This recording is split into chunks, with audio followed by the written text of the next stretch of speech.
There comes a moment in the restoration of your signal when you realize you no longer need to be good to be real.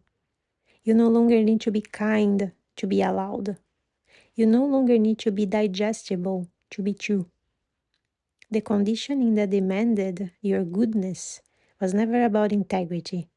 It was about making your signal manageable. But a sovereign signal is not manageable. It is relational. It is responsive. It is true.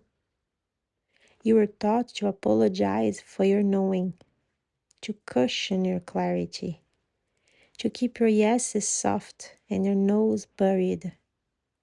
Because they knew, those who built this frequency made, that the moment you stopped trying to be good, you would become whole.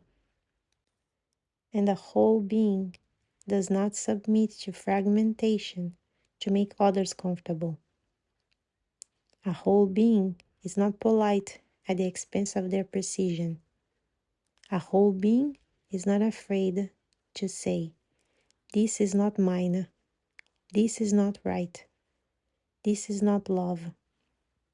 So let this transmission release the last remnants of your performance for approval. You are not here to be good.